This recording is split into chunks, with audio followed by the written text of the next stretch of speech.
안녕하세요. 산문극장의 밝은 달빛입니다.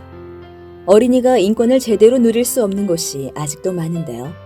지금 선진국이라고 하는 나라들도 한때는 어린이들의 노동을 착취하는 세상이었습니다. 그 노동 착취의 이야기인 동화 성냥팔이 소녀에 대해서 알아볼 거예요. 그 얘기는 다들 아시듯이 이렇게 시작됩니다. 성냥 사세요. 성냥 좀 사주세요. 한겨울 추위에 누더기 옷을 입고 덜덜 떨면서 성냥을 팔고 있는 소녀가 있습니다. 어쩌지? 이걸 다 팔아야 집에 가는데.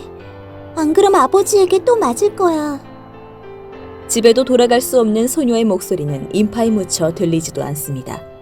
결국 팔리지 않는 성냥을 들고 어느 집 앞에서 성냥에 불을 붙이는 소녀 앞에 따뜻한 난로와 칠면조 등 맛있는 음식이 차려진 식탁, 크리스마스 트리의 환상이 나타났다 사라졌다 합니다. 와, 별똥별이다. 떨어지네. 차갑고 어두운 하늘에 별똥별이 떨어지며 돌아가신 할머니 환영이 나타납니다. 할머니, 사라지지 마세요. 소녀는 성냥의 불꽃이 사라지면 할머니가 사라질까 성냥 전체에 불을 붙입니다. 얘야, 이리 오렴. 밝은 빛에 휩싸인 할머니는 밝은 미소로 소녀를 부드럽게 끌어안아 천국으로 올라갑니다. 다음날 아침 성냥을 안고 행복한 미소를 지으며 죽은 소녀. 그 누구도 그 소녀가 할머니와 함께 천국에 간 걸 알지 못합니다. 안데르센의 동화 성냥팔이 소녀는 결코 작가의 상상력에서 나온 이야기가 아닙니다. 19세기의 급속한 산업화의 폐해 중 하나를 고발한 이야기입니다. 작가인 안데르센도 11살 때 아버지가 돌아가신 후 먹고 살기 위해 공장에서 일을 했다고 합니다. 그때의 경험이 이 동화의 바탕이 된 것이라 할 수 있겠죠. 사실 성냥팔이 소녀의 아버지는 폭력을 휘두르는 알코올 의존증이었고 눈이 내리는데 맨발로 성냥을 팔아야만 했던 그녀의 인생은 바닥이었습니다. 그렇지만 그 시궁창 같은 인생은 성냥팔이 소녀에 국한된 이야기가 아니었습니다.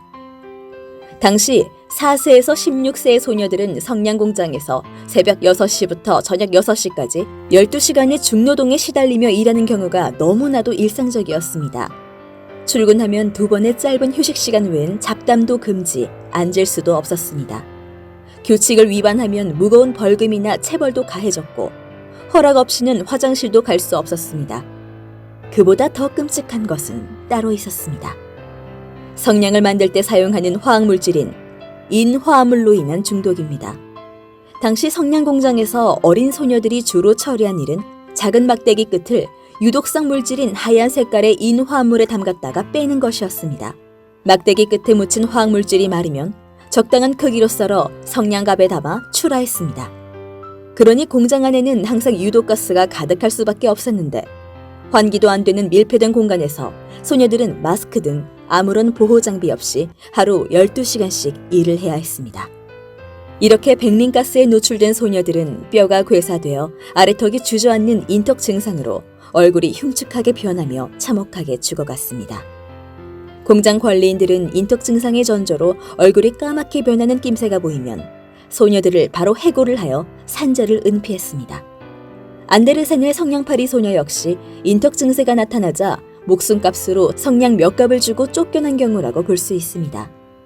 그래서 만약 소녀가 얼어 죽지 않았다면 더 비참한 상태로 고통을 겪으며 최후를 맞았을 수도 있었다고 생각할 때 차라리 얼어 죽은 것이 다행이라고 생각하는 것은 너무 잔인한 생각이 아닐 수도 있겠습니다. 1888년에 영국의 한 사회운동가가 비인도적 노동 실태를 폭로하는 기사를 냈고 여공들이 거기에 동조하여 집단 파업을 하자 런던 노동위원회와 의회가 움직였습니다. 그리고 20년이 지난 1908년에 백린 사용 전면 금지 법안이 통과됩니다. 영국을 비롯한 유럽 전역의 성냥 공장에서 일하던 수많은 어린 소녀들이 원인도 모른 채 죽어가던 일이 그때서야 멈추게 되었습니다. 안데르센의 동화 성냥팔이 소녀는 이런 배경 속에서 나온 이야기입니다. 성냥팔이 소녀 이야기의 시대적 배경이 참 가슴이 미어지도록 아픕니다. 하지만 지금도 이 지구 어디에는 현대판 성냥팔이 소녀들이 너무나 많습니다. 소년이든 소녀든 성별을 가릴 이유도 전혀 없습니다. 실존 인물이었다는 너무나 불쌍했던 성냥팔이 소녀, 그리고 그들과 비슷한 처지에서 하루를 지옥처럼 살아가는 사람들이 너무나도 많습니다. 그들의 소중한 인권이 회복되기를 저 밝은 달빛은 두 손 모아 기원합니다. 3분 극장의 밝은 달빛이었습니다.